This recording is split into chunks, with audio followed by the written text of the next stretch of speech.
আসসালামু আলাইকুম ওয়া রাহমাতুল্লাহ।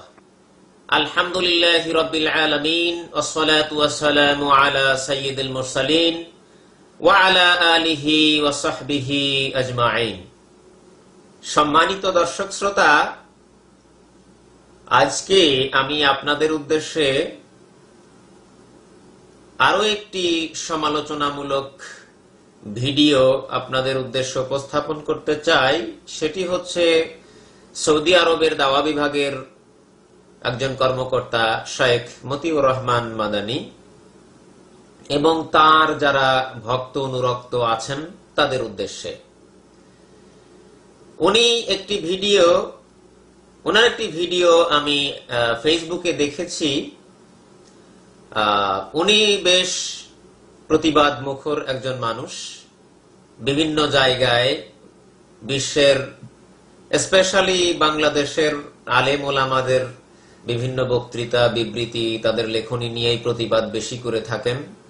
বিশেষ করে বাংলাদেশ জামায়াতে ইসলামী এবং বহির্বিশ্বের আরো একটি দল ইখওয়ানুল মুসলিমিন বা মুসলিম ব্রাদারহুডের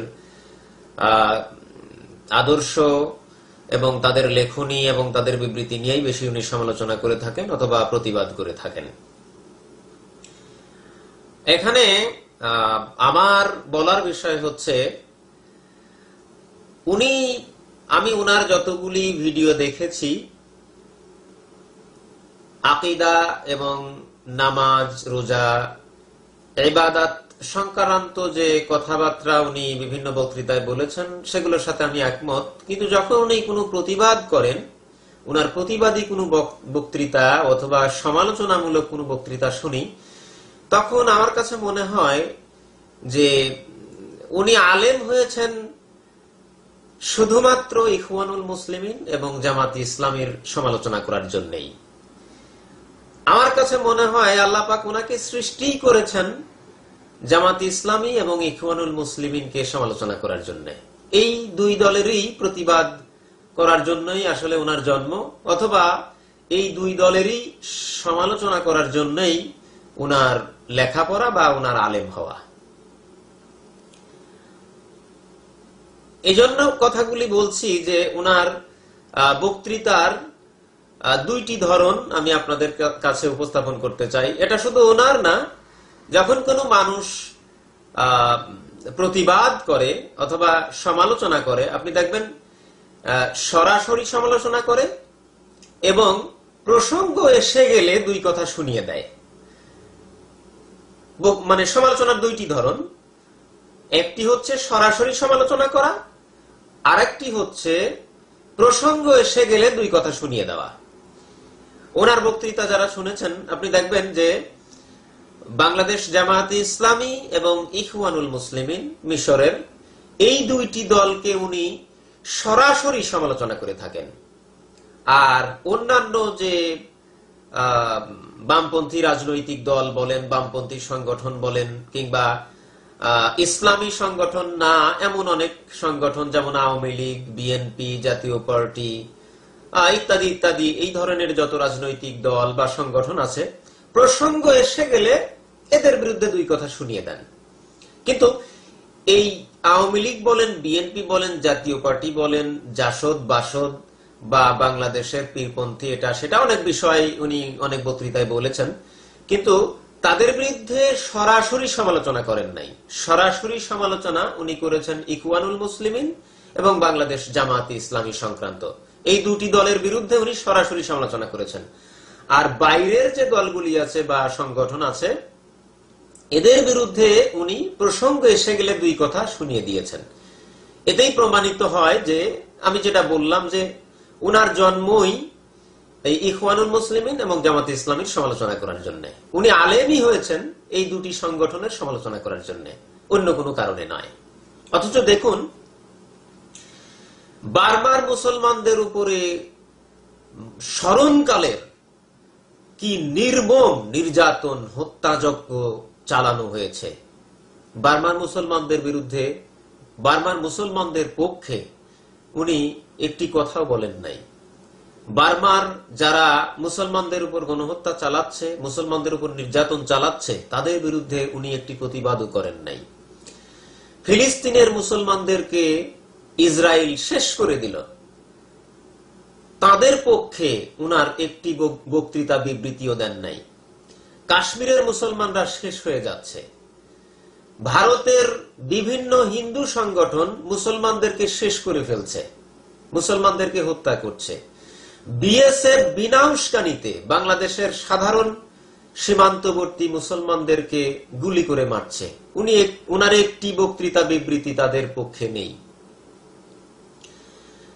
আবার আফগানিস্তান সহ সিরিয়া, মিশরের ইখওয়ানুল মুসলিমিন সহ মুসলমানদের উপরে জালেম সেনা শাসক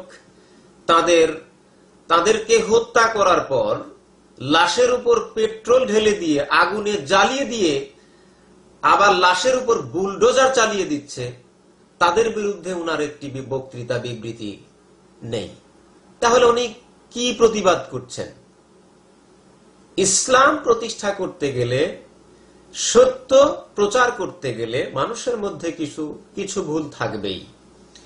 যারা ইসলাম প্রচার করতে চায়, এই ইখওয়ানুল মুসলিমিন বা বাংলাদেশ জামায়াতে ইসলামী, এদের আদর্শ বা এদের বিবৃতি ভুল থাকতেই পারে, তারা তো মানুষ।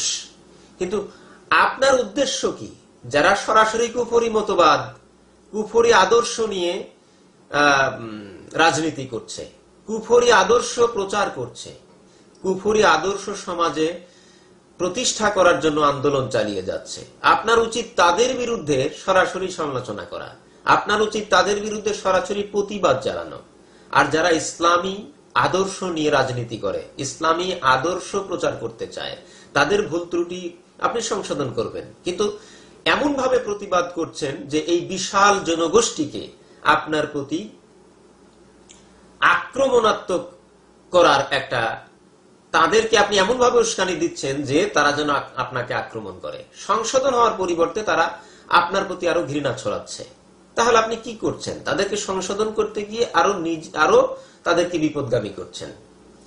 আবার এই বিশ্বের বিভিন্ন স্থানের মুসলমানদের উপরে বিভিন্নভাবে নির্যাতন হচ্ছে, এটার ব্যাপারে আমরা যারা নিউ ইয়র্কে বসবাস করি কিংবা পশ্চিমা দেশে বা ইউরোপিয়ান দেশে বসবাস করি, আমরা বিভিন্ন সময় প্রতিবাদ জানাতে যাই। স্পেশালি আমরা যারা নিউ ইয়র্কে বসবাস করি, আমরা প্রতিবাদ জানাতে গেলে জাতিসংঘের সামনে প্রতিবাদ করি। আমরা আজ পর্যন্ত ওনাদের কোনো একটি বিবৃতি, ওনাদের ভক্ত অনুরক্তদের কোনো একটি প্রতিবাদ মুসলমানদের পক্ষে আমরা দেখিনি, আমরা শুনিনি। উল্টা তারা এই প্রতিবাদের বিরুদ্ধে আবার ফতোয়া জারি করেছেন। তার একজন ভক্ত অনুরক্ত নিউ ইয়র্কের ম্যানহাটেনে একটি দোকানে আমি দেখলাম সে লিকচার দিচ্ছে যে জাতিসংঘের সামনে প্রতিবাদ সমাবেশ করতে যাব, এটা হারাম। প্রতিবাদ করতে যাওয়া মানে জাতিসংঘের কাছে সাহায্য চাওয়া, জাতিসংঘের কাছে ধর্ণা দেওয়া। মুসলমান হয়ে কাফেরের কাছে ধর্ণা দেব, মুসলমান হয়ে কাফেরের কাছে সাহায্য চাইব? তাহলে আসুন, আপনি নিউ ইয়র্কে বসবাস করছেন, আপনি এই দেশের সরকারের মেডিকেড খাচ্ছেন, মেডিকেডের সহযোগিতা নিয়ে ফ্রি ডাক্তার দেখাচ্ছেন, এটা আপনার জন্য হালাল। আপনি ফুড স্ট্যাম্প খাচ্ছেন, এটা আপনার জন্য হালাল।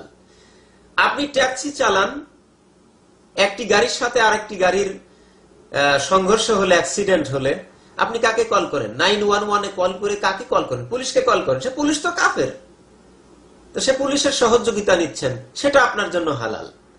আর জাতিসংঘের সামনে প্রতিবাদ করলে সেটা আপনার জন্য হারাম। এখানে বিষয়টা আপনাদেরকে বুঝতে হবে, জাতিসংঘের সামনে প্রতিবাদ করা মানেই তাদের কাছে সহযোগিতা নেওয়া নয়।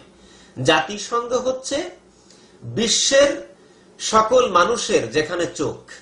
জাতিসংঘ একটি আন্তর্জাতিক মানের একটি অর্গানাইজেশন, যেখানে বিশ্বের সকল মানুষের চোখ থাকে। ওখানে যেয়ে যদি আপনি প্রতিবাদ করেন, বিশ্বের মানুষ দেখলো যে আপনি প্রতিবাদ জানালেন। আপনাকে যে ওখানে যে সহযোগিতা নিতে হবে এমন তো কোনো কথা নেই। আপনি ওখানে যে প্রতিবাদ করলেন, নিন্দা জানাইলেন, রাসূলুল্লাহ সাল্লাল্লাহু আলাইহি সাল্লাম কি বলেছেন, যদি তোমাদের সামনে কোনো অন্যায় অপকর্ম হতে দেখো তাহলে প্রথমে হাত দ্বারা প্রতিহত করো, যদি সেই সামর্থ্য তোমার না থাকে তাহলে মুখ দিয়ে প্রতিবাদ করো, মুখে কাজটিকে করা থেকে বিরত রাখার জন্য নিষেধ করো। আর তাও যদি তোমার সামর্থ্য না থাকে তাহলে মনে মনে এই কাজটিকে ঘৃণা করো। তবে জেনে রেখো যে মনে মনে ঘৃণা করা এটি দুর্বল ইমানদারের পরিচায়ক। আপনারা তাহলে কি করছেন?